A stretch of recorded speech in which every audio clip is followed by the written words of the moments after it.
আরে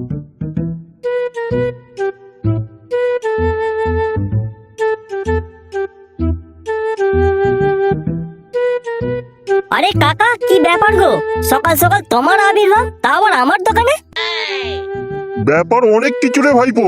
তার আগে বল, মাল কি এসেছে? আরে কাকা, কি মাল নেবে শুধু বলো না। Strawberry, chocolate, extra dotted, double excel, lychee flavour, invisible, সব ব্র্যান্ডেড মাল আছে। কোনটা নেবে শুধু একবার বলো।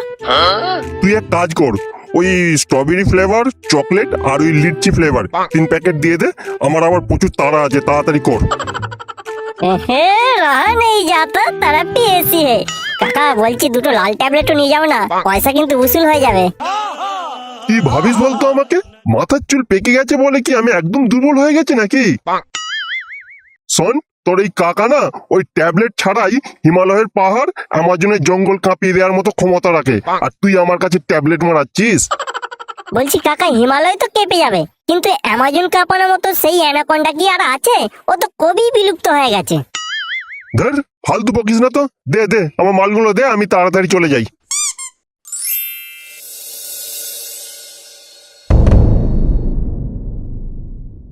যা ভেবেছিলাম তাই, শালা মালটা মেডিসিনের দোকান থেকে মাল নিয়ে যাচ্ছে। বলতে পারবি কি মাল নিয়ে যেতে পারে? কি আর নিয়ে যাবে, হয়তো জ্বর সর্দি হয়েছে, তার ট্যাবলেট নিয়ে যাচ্ছে। শালা পাটা বাচ্চা, তুই কেন কেলানি খেয়েছিলিস এবার আমি ভালোভাবে বুঝতে পারছি। তুই মনে এখনো বুঝতে পারছিস না মালটা কি নিয়ে গেল মেডিসিনের দোকান থেকে?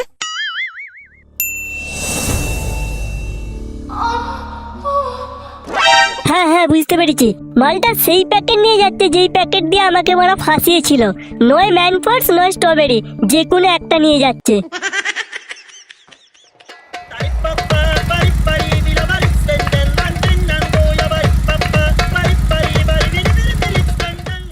ওদিকে তাকিয়ে দেখ, মদন আসছে।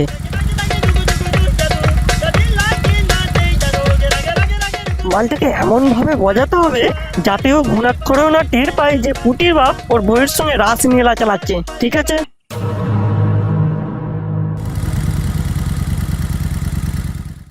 কি রে, কি ব্যাপার? তোরা এখানে দাঁড়িয়ে আছিস, চোরটাকে ধরেছিস? সে আর কি বলবো গো মদন দা, চোরটা মারা বিশাল বড় বন্দুক নিয়ে ঘোরাঘুরি করছে তোমার ঘরে, তাই আমরা আর ভয়ে ভিতরে ঢুকতে পারিনি। কত বড় বন্দুক রে মারা, যে মদনের বন্দুককে টেক্কা দিয়ে দেবে? ও জানে না যে আমার কাছে ওর থেকেও বড় বন্দুক আছে।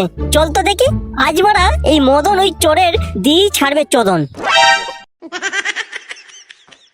হ্যাঁ হ্যাঁ, চলো চলো মদন দা, আজ মারা ওই চোরের পদ মেরেই ছাড়বো মারা।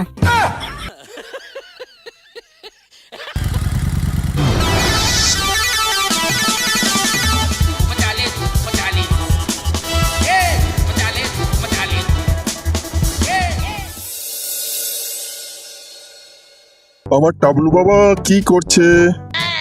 এই যে কাকু খেলা করছে, আমার জন্য চকলেট এনেছো?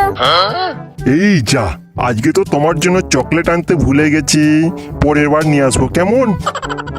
আমি জানি তুমি আমার মায়ের জন্য চকলেট এনেছো, তুমি ওটাই দাও। এই তুই কি করে জানলি যে আমি তোর মায়ের জন্য চকলেট এনেছি? কেন, সেদিন তুমি তো আমার মাকে বলছিলে যে তোমার জন্য আমি চকলেট এনেছি, তোমার পছন্দের চকলেট, আজ হেভি মজা হবে।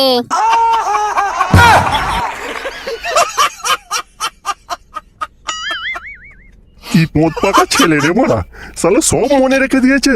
হবে নাই বা কেন, যেমন মা তেমনি তার ছেলে তো হবেই। এই, তুমি বন্ধনের কিস্তিটা নিয়ে এসেছো? হ্যাঁ গো, আমি নিয়ে এসেছি। এই নাও তোমার বন্ধনের কিস্তি।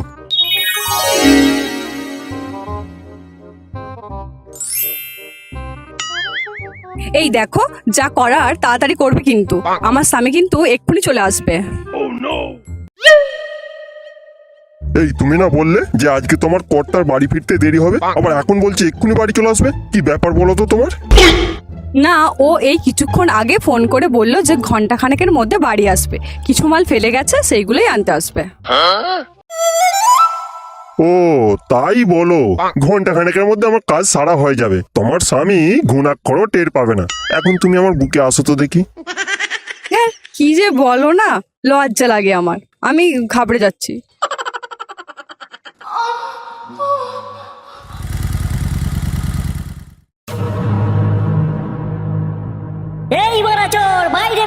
বলছি, তুই জানিস না তুই কার গুহায় ঢুকেছিস? কি ব্যাপার হলো বলো তো? বাইরে চোর বলে কে চেঁচাচ্ছে? এই চোর, বেরিয়ে আয় বলছি। ওগো, এই যে আমার স্বামীর গলার আওয়াজ। মনে হয় তুমি যখন বাড়িতে ঢুকেছো তোমায় কেউ দেখে ফেলেছে। আমার স্বামী সত্যিটা জেনে গেলে আমায় আর আস্ত রাখবে না। তুমি তাড়াতাড়ি এখান থেকে পালাও। কিন্তু আমি যাব কোনটা দিয়ে? নিচে ওরা দাঁড়িয়ে আছে, বেরোতে গেলেই আমাকে দেখে ফেলবে। তুমি এক কাজ করো, ওই জানালা দিয়ে লাফ মেরে পালিয়ে যাও। কি যাতা বলছো? জানালা দিয়ে লাফ দিলি আমি ঠ্যাং হাত পা ভেঙে কেলিয়ে বসে থাকবো। তাছাড়া আর কোনো উপায় নেই, তোমাকে এই জানালা দিয়েই পালাতে হবে।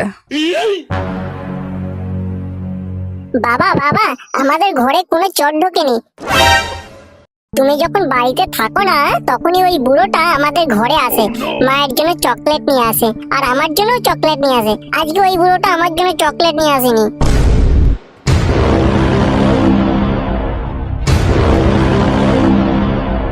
চৈতালি, ওগো দোহাই তোমার, তুমি তাড়াতাড়ি জানালা দিয়ে লাফ দাও গো। আমার সংসার মনে হয় আর রইলো না। ভাই পচা, এখান থেকে তাড়াতাড়ি সরে পড়। গাছ ভাঙার সলতেতে আগুন লেগে গেছে, এক্ষুনি ব্লাস্ট হবে।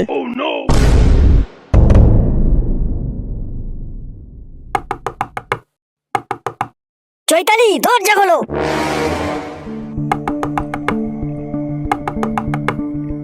তুমি বোঝার চেষ্টা করো, জানালা দিয়ে তোমাকে লাফ মারতেই হবে, এছাড়া আর কোনো উপায় নেই।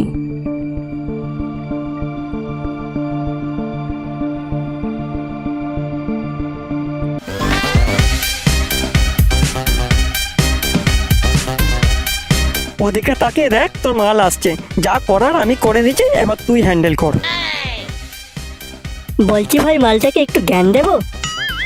হ্যাঁ, দিতে পারিস। আর মালটাকে বুঝিয়ে দে যে তোর ভালোবাসার চরিত্রহীন ছিল না।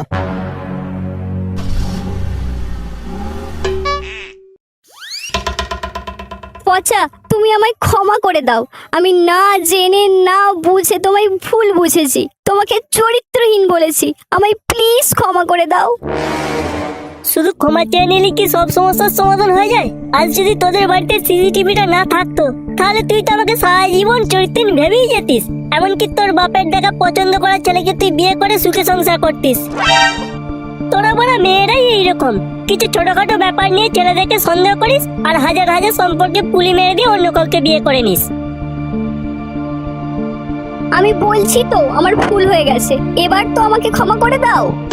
আর হ্যাঁ, ছেলেদের মন বড় হয়, একটাই হয়, 12টা নয়। আর সেই মনের মালিক তুই একাই, অন্য কেউ নয়। তুমি এবার থামবে, না হলে আমি কিন্তু রেগে যাবো এবার।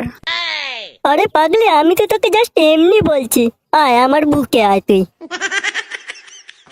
চৈতালি, তুমি দরজা খুলবে না আমি দরজা ভেঙে ঢুকবো? এতক্ষণ ধরে কি করছিলে ঘরের ভিতরে? কি করবো আবার? রান্না করছিলাম, তাই তো শুনতে পাইনি। রান্না করছিলে না রাসলীলা করছিলে? ভিতরে কে ছিল? আমার সংসার মনে হয় আর রইলো না।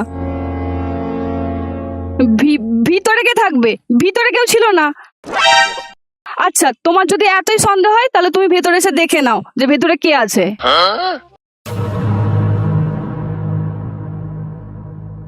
তুমি বলছিলে না আমার বাবার কাণ্ড কারখানার কথা? তো কি কাণ্ড কারখানা? কিছুই তো দেখতে পাচ্ছি না। দাঁড়া দাঁড়া, একটু ওয়েট কর, আর ওই বাড়িটার দিকে তাকিয়ে থাক, একটু পরে সব দেখতে পাবি।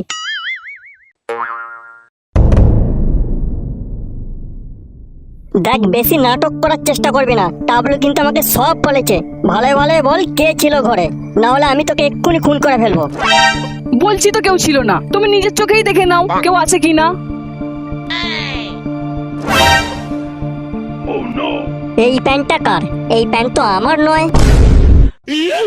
এই রে, ওলা উঠোটা প্যান্টটা নিয়ে যেতে ভুলে গেছে, আর মনে হয় রক্ষে রইলো না। চৈতালি, সত্যি কথাটা বলে দাও, আমি কিন্তু তোমায় কিচ্ছু বলবো না। আর যদি এইভাবে নাটক চালিয়ে যাও, আমি তোমায় খুন করে জেলে চলে যাব। গাড় মারিয়েছে, একবার যদি জানালার দিকে আসে আমি শেষ।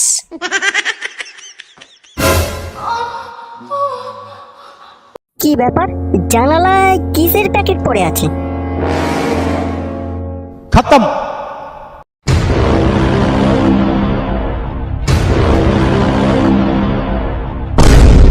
ওগো তুমি ওই জানালার কাছে যেও না, ওই প্যাকেটের মধ্যে যে একটা বিরাট বড় সাপের খোলস আছে, তোমায় কামড়ে দিলে তুমি যে আর বাঁচবে না। ইয়ার কি পেয়েছো? সাপের খোলস আমাকে কামড়াবে? জানালার ধারে কে আছে দেখি তো। পোদ মারিয়েছে, এবার জানালার ধারে এলিয়ে আমাকে দেখে ফেলবে। যদি লাভ দিয়ে ঠ্যাং হাত পা ভেঙে কেলিয়ে বসে থাকবো, আর যদি দেখে ফেলে মান সম্মান নিয়ে টানাটানি পড়ে যাবে। শালা জলে কুমির, ডাঙায় বাঘ, জোসেফ তুই কন্ডম খুলিয়ে ভাগ, এছাড়া আর কোনো উপায় নেই।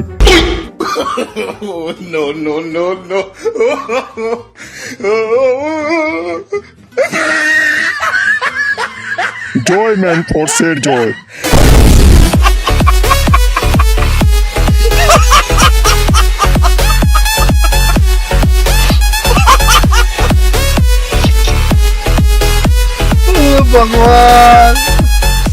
দেখ রে পুটি, তুই ওদিকে দেখ তোর বাপের কাণ্ড কারখানাটা কেমন কন্ডম ফুলিয়ে প্যারাসুট জাম্পিং করছে। ওটা আমার বাবা? না, ওটা তোর বাপের ছোট ভাই। ওরে ওটা তো ঢ্যামনা বাপ মদনের বউয়ের কাছে কন্ডম কেলেঙ্কারি করছিল। আমরা রাস্তা থেকে সব লক্ষ্য করেছিলাম। তোর বাপ কন্ডম কিনে নিয়ে মদনের বউয়ের সঙ্গে কন্ডম কেলেঙ্কারি করছিল, আর আমরা তখনই মদনকে ফোন করে ডেকে নিয়ে এসে তোর বাপের আর মদনের বউয়ের কেলেঙ্কারি দেখিয়ে দিই।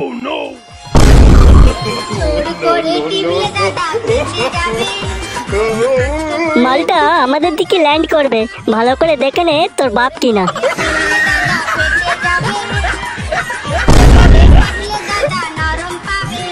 যাক, বাঁচা গেল। শালা কোনোদিনও এ পাড়ায় পা মারাবো না। জয় ম্যান ফোর্সের জয়। আজ তোর জন্য আমি বেঁচে গেছি। না বাবা, তুমি বাঁচোনি। এ কি, তুই এখানে? হ্যাঁ আমি, তবে তোমার মেয়ে নয়। আমি পচার ভালোবাসা, তোমার সমস্ত কীর্তিকলাপ আমি দেখে ফেলেছি বাবা। আর এখন যে অবস্থায় তুমি আছো, সেই অবস্থা দেখে নিজেকে ঘৃণা হচ্ছে যে আমি তোমার মেয়ে। আজ আমি বুঝতে পারছি মা কেন তোমাকে ছেড়ে অন্য লোকের সঙ্গে পালিয়ে গেছে। সিসিটিভি ফুটেজটা যদি না দেখতাম, আমি সারা জীবন পচাকে ঘৃণাই করতাম, আর তোমার কীর্তিকলাপটা আমি কোনোদিন দেখতেই পেতাম না। মা, তুই ওই ছেলেকে বিয়ে করিস না। ওই ছেলের পকেট থেকে যে কন্ডোমের প্যাকেট পাওয়া গেছে, ও একটা নোংরা ছেলে। বেলুন বেলুন দাদা বেলুন বেলুন, বেলুন দাদা বেলুন বেলুন। তুমি চুপ করো, পচাকে নোংরা বলার আগে তুমি নিজের নোংরাটাকে ঢাকা দাও।